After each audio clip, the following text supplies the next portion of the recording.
simultaneously, we have to be subject to this coding, but we also have a capacity to expand our awareness.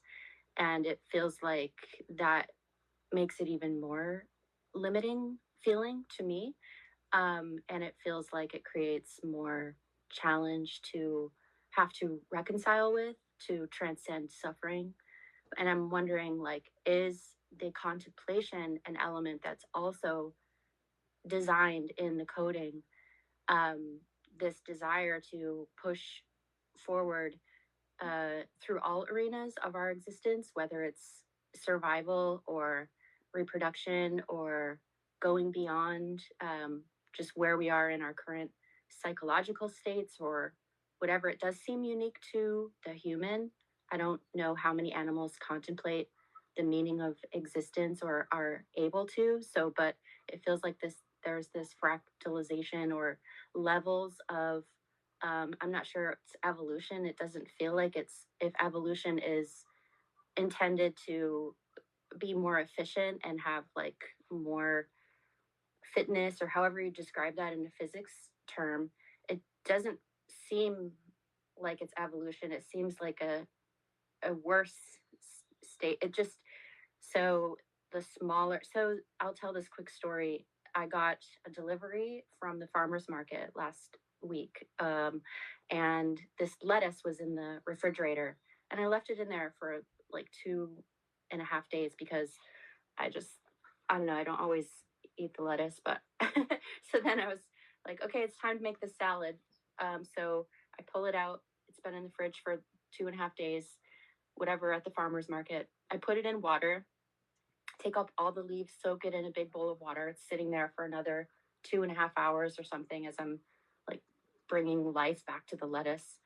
So then I take all the leaves out, I put them on a towel, and I notice there's like this inchworm caterpillar that's like floating in the water straight, like a little stick or something, like dead. And I thought, oh my God, it's been in the refrigerator for cold for that whole time, and now I just drowned it for 2.5 hours. So I took it out and put it on the towel, and I just had a feeling that it was gonna like come back to life or something. And I looked back later in the night, and I poked out, like I touched it with my finger, and it like was alive. And so I pulled it off the towel and I put it in this jar with like other lettuce so it could eat something overnight while I went to bed. And the next day I was going to take it outside.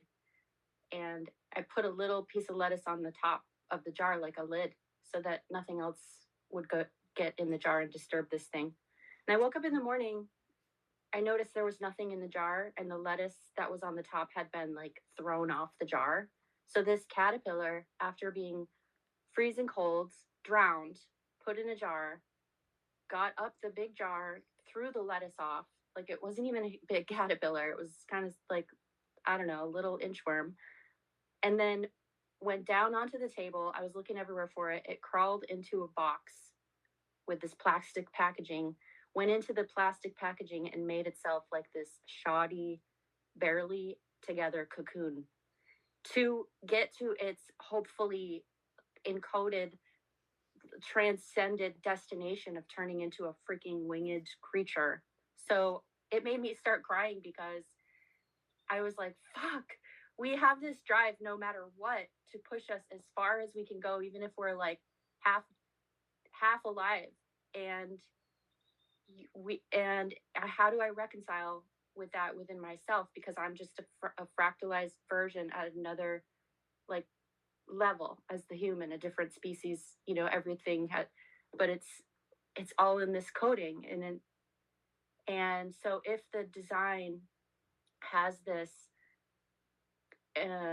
coding to push us forward regardless in any aspect, whether it's in our psyche or our physical, it's just my desire to continue like pushing forward, whether it's in my mind to expand my awareness. And I'm just doing what I'm designed to do. And I I don't know what's going to happen if I'm going to have this mind after I leave this body. And if I'm going to go to another system that has a different coding, or, we don't know that. And now I'm wondering, like, is the speculation just in my design here? And it just brings on a whole new arena of thought.